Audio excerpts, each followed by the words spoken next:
et compagnie, qui m'ont invité pour parler même à Nantes. À Nantes, on a eu l'occasion de faire un débat avec la municipalité sur ces problématiques-là devant le parterre de gens, de descendants des familles et puis d'historiens nantais. Et là, on a eu une discussion vraiment pour expliquer les choses bêtes. Vous imaginez que vous avez une traite interne africaine à hauteur de 14 millions d'individus. Vous avez forcément un lexique. Vous avez des registres, vous avez un registre. Vous allez au Japon, vous voyez des chevaliers, vous savez, vous revenez, vous dites, ça s'appelle des samouraïs. Vous avez 14 millions de samouraïs. Vous avez déjà, on prend 140 samouraïs. L'Européen qui est au Japon, il sait que ça s'appelle samouraï. À 14 millions d'esclaves, il parle d'esclaves, alors qu'esclave c'est un mot européen qui désigne les Européens blonds aux yeux bleus de l'Europe orientale. Où est votre mot africain? Forcément, il y a un champ lexical quand il y a une pratique aussi étendue. Il n'y a pas de mots, les Nantais même n'ont pas de mots, il n'y a pas de champ lexical, il n'y a rien du tout, et on vous dit qu'il y avait une pratique. On dit que les animistes, en fait, les Africains... Mais attendez, vous connaissez une pratique sociale qui n'a pas de champ lexical? Quand il n'y a pas de champ lexical, c'est que ça n'existe pas. Prenons le cas de l'Égypte ancienne. En Égypte ancienne, il n'y a pas de mot pour dire esclave. Bernadette Menu, qui est directrice de recherche au CNRS, elle a écrit noir sur blanc, d'ailleurs c'était sa thèse. Elle a attaqué Jean-François Olivier Bettel-Grenouillot sur cette question, qui lui-même a reconnu qu'il n'avait pas dit la vérité. Donc l'ouvrage qu'il a écrit après les traites négrières, il s'est excusé. Et il a dit que ce n'était pas la vérité. L'Égypte n'a pas pratiqué l'esclavage. Vous voyez, et pourtant tout le monde claironnait, et depuis le début, nous on a dit, il y a juste un problème, c'est que ça, vous allez pouvoir le dire entre vous, mais si vous êtes devant un égyptologue, l'égyptologue va vous coincer, parce qu'il n'y a pas de mots. Vous voyez, donc comment voulez-vous qu'une pratique existe en utilisant un mot européen pour définir cette pratique à travers le monde? Mais non, chaque pratique sociale a un nom, il faut donner le nom. Maintenant, si vous n'avez pas de nom, c'est que la pratique n'existe pas. Vous voyez ce que je veux dire par là? C'est aussi simple que ça. Et on disait effectivement l'année dernière, j'ai appris que par extension, le fait de dire par exemple que Pharaon avait des esclaves qui travaillaient. Non mais ça c'est de la blague, service, ça c'est de la fumisterie. C'est pas possible. Ça c'est de la bâtir les pyramides. Non mais je vous dis ça c'est de la fumisterie.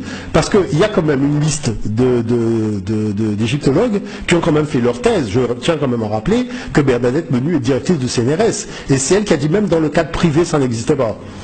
Même dans le cadre privé, vous voyez, parce que le problème c'est qu'il faut le mot. Le mot il est où? Il y a eu des débats dessus organisés à Paris. Nous avons écouté des égyptologues avec René Louis pendant 2 heures. Après nous sommes levés, nous avons dit voilà la crève, voilà les tableaux, écrivez-nous en égyptien ancien le mot esclave. Mais comme le mot n'existait pas, l'homme est devenu vert.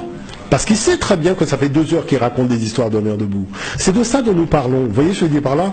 La chose, c'est qu'on a organisé l'histoire de l'humanité en marginalisant le peuple africain du cours de l'histoire intellectuelle de l'humanité. On fait des fouilles, on trouve des artefacts, on voit que ce n'est pas possible d'exclure l'Afrique. Pourquoi? Parce que déjà l'homme moderne est né en Afrique, avec tout son génie intellectuel.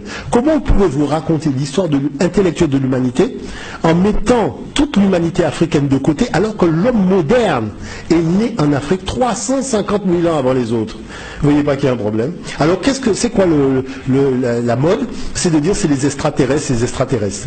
Alors il n'y a pas d'extraterrestres pour faire la Tour Eiffel, il n'y a pas d'extraterrestres pour faire le Parthénon, mais comme par hasard, c'est en Afrique que tous les extraterrestres débarquaient dans la préhistoire. Mais si les extraterrestres sont débarqués à l'époque où on construisait les pyramides et que l'humain existait et que l'écriture était déjà là, pourquoi on ne sort pas en égyptien ancien le mot extraterrestre avec le déterminatif d'une soucoupe volante? Est-ce que vous comprenez ce que je veux dire? Les gens racontent des histoires d'hommes debout. Les gens disent que des extraterrestres sont venus en Afrique concevoir les pyramides devant les Africains qui écrivaient déjà à l'époque. Et personne n'aurait écrit le mot en hiéroglyphe, le mot alien ou le mot soucoupe volante. Vous ne voyez pas que les gens racontent. Je vais vous dire une chose. Même les constructions de Zimbabwe, on disait que c'était des extraterrestres qui les avaient construites. Vous voyez, même quand on prend la tablette mathématique d'Ishango, on disait que c'était des extraterrestres. C'est-à-dire, dès que le phénomène est africain, comme par hasard, tous les extraterrestres de l'univers se sont donné rendez-vous en Afrique. Oui, vous ne voyez pas que les gens ont des histoires de nous. En plus, même quand on parle de cette affaire de l'Atlantide, l'histoire de l'Atlantide, c'est une fumisterie. Platon discute avec un prêtre égyptien qui lui raconte une histoire, et tout le monde encense le truc parce que, voilà, ça démarre comme ça. Vous voyez, c'est-à-dire un prêtre égyptien qui lui raconte comme ça une petite histoire, comme on peut en raconter une sans queue ni tête, quoi. Mais Tout le monde part dans une histoire, dépense des millions de dollars pour aller chercher un truc qui est une fable en fait, qui est une histoire qu'on a racontée comme ça. Mais c'est ce qui est dingue quand même, c'est qu'en fait, un petit élément d'histoire ou bien une affabulation ou bien un racontard ou une petite Mais c'est ça. histoire Mais la question est c'est devenue pourquoi. l'histoire. Mais pourquoi on ne dit pas aux gens que l'affaire de l'Atlantide a commencé lorsque Platon était étudiant en Égypte, il discutait avec son prof et le prof lui raconte une histoire de civilisation. Pourquoi on ne dit pas ça aux gens?